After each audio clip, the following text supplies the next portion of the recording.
ಕರಮ G Nayak.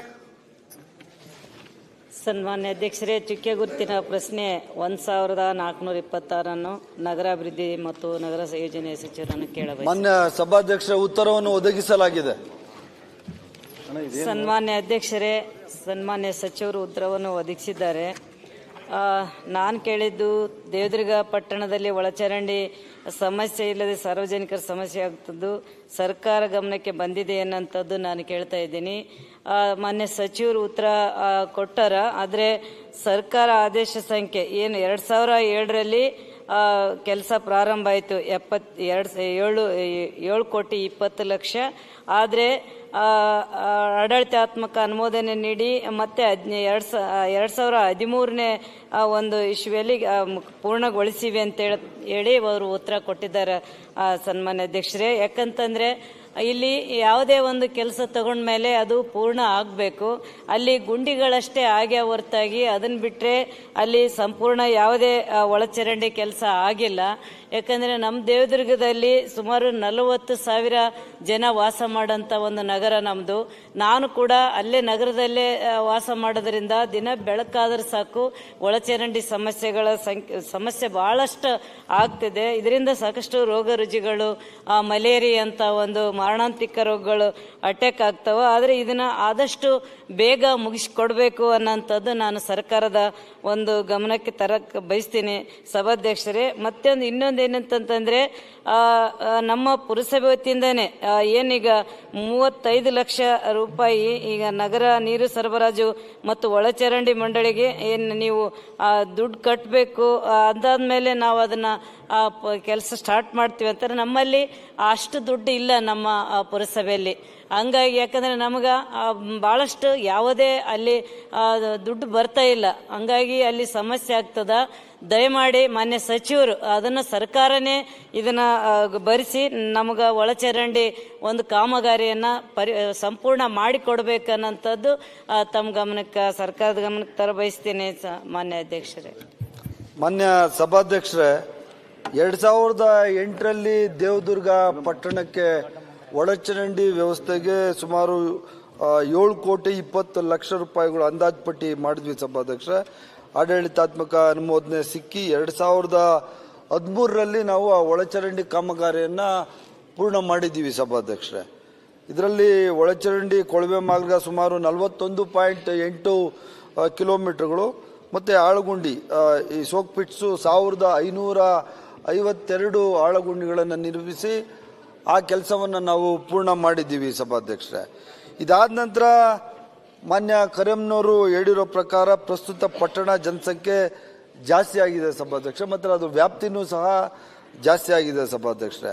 ಅದರಿಂದ ಹೊಸ ಕೆಲಸ ನಾವು ತಗೋಬೇಕು ಅಂದರೆ ಹಳೆ ಏನು ಪಟ್ಟಣ ಏನಿತ್ತು ಅದು ಸಾಕಾಗಿತ್ತು ಸಭಾಧ್ಯಕ್ಷ ಮುಂಚೆ ಮಾಡಿದ್ದು. ಆದರೆ ಈಗ ಹೊಸ ಕೆಲಸ ತಗೋಬೇಕು ಅಂತ ಹೇಳಿದ್ದಾರೆ ಸಭಾಧ್ಯಕ್ಷರೇ.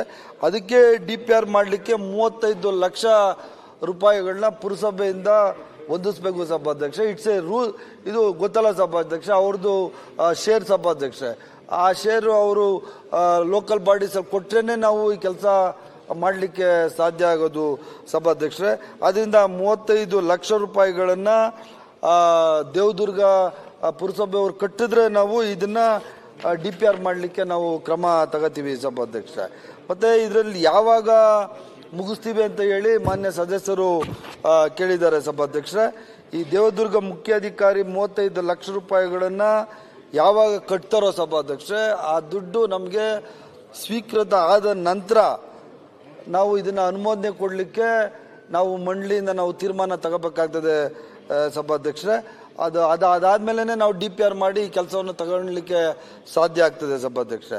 ಮತ್ತು ಈಗಾಗಲೇ ದಿನಾಂಕ 2/11/2023 NGT ನಮ್ಮ ಸರ್ಕಾರ ಬಂದಮೇಲೆ ಸಭಾಧ್ಯಕ್ಷರೇ KUDFCಯಿಂದ 9 KLD ಸಾಮರ್ಥ್ಯ ಈ ಮಲತ್ಯಾಜ್ಯ ಸಂಗ್ರಹಣಾ ಘಟಕಕ್ಕೆ ಸುಮಾರು 418 ಲಕ್ಷ ಅಂದರೆ 4,18,00,000 ರೂಪಾಯಿಗಳನ್ನ ಆಡಳಿತಾತ್ಮಕ ಅನುಮೋದನೆಯನ್ನು ಕೊಟ್ಟಿದ್ದೀವಿ.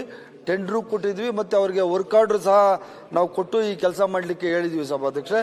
ಇನ್ನೊಂದು SBM ಸ್ವಚ್ಛ ಭಾರತ್ ಮಿಷನ್ ಅಡಿಯಲ್ಲಿ ಸುಮಾರು 4.42 MLD ಸಾಮರ್ಥ್ಯ ತ್ಯಾಜ್ಯ ನೀರು ಸಂಸ್ಕರಣಾ ಘಟಕ ನಿರ್ಮಾಣ ಮಾಡಲಿಕ್ಕೆ ಸಭಾಧ್ಯಕ್ಷ 5.73 ಕೋಟಿ ಕೊಟ್ಟಿದ್ದೀವಿ. ಅದೇ ನೀವು ಕೊಟ್ಟ ವಿಚಾರವೆಲ್ಲ ಹೇಳಿದ್ದಾರೆ. ಪ್ರಾಬ್ಲಮ್ ಏನು, ಅಲ್ಲಿ ಒಂದು ಕಂಡೀಷನ್ ಇದೆ, 35 ಲಕ್ಷ ದೇವದುರ್ಗ ಮುನ್ಸಿಪಾಲಿಟಿ ಕಟ್ಟಬೇಕು. ಈ ದುಡ್ಡು ಎಲ್ಲಿಂದ ಕಟ್ಟುವುದಂತ ಕೇಳೋದು, ಅಲ್ಲಿ ಇನ್ಕಮ್ ಇಲ್ಲ ಅಂತ ಹೇಳಿ. ಇಲ್ಲ ಸಭಾಧ್ಯಕ್ಷ, ಅದು ನಾವು ಕೊಡ್ಲಿಕ್ಕೆ ಸಾಧ್ಯ ಆಗೋದಿಲ್ಲ ಸಭಾಧ್ಯಕ್ಷ. ಯಾಕಂದ್ರೆ UBL ಶೇರ್ಸ್ ಇದ್ದೇ ಇರ್ತದೆ ಸಭಾಧ್ಯಕ್ಷ. ದುಡ್ಡಲ್ಲಿ ಅವರು, ಯಾಕಂದ್ರೆ ಇಡೀ ರಾಜ್ಯದಲ್ಲಿ ಅದೇ ತರ ಸಿಸ್ಟಮ್ ಇರೋದು ಸಭಾಧ್ಯಕ್ಷ. 35 ಲಕ್ಷ ಅವರು ಠೇವಣಿ ಇಟ್ಟಾದ್ಮೇಲೆ ನಾವು DPR ತಯಾರು ಮಾಡಿ ಆಗ ನಾವು ಬೋರ್ಡ್ ಇಂದ ಈ ಕೆಲಸ ಮಾಡ್ಲಿಕ್ಕೆ ಸಾಧ್ಯ ಆಗ್ತದೆ ಸಭಾಧ್ಯಕ್ಷ. ಓಕೆ ಸರ್, ಒಂದೇ ನಿಮಿಷ. ಈಗ ಅಂದ್ರೆ ಆ ಸಮಸ್ಯೆಗೆ ಪರಿಹಾರನೇ ಇಲ್ದಂಗ ಆಗ್ತದ. ಯಾಕಂದ್ರೆ ನಮ್ಮಲ್ಲಿ 35 ಲಕ್ಷ ಕಟ್ಟಕ್ ಆಗೋದಿಲ್ಲ ಅಂತಾನೆ ಇಲ್ಲಿವರೆಗೆ ಅದು ಕೆಲಸ. MLA ಗ್ರಾಂಟ್ ಇಂದ ಕೊಡ್ಬೋದಲ್ಲ ನೀವು ಆ ತರ ಏನಾರು ಹೇಳಿದ್ರೆ ಬೇಕಾದ್ರೆ ನಾವು MLA ಗ್ರಾಂಟ್ ಇಂದ KKRDB ಅನುದಾನದಲ್ಲಿ ಕೊಡಂದ್ರೆ ಮನೆ ಅಧ್ಯಕ್ಷರೇ ನಾವು ಕೊಡ್ತೀವಿ.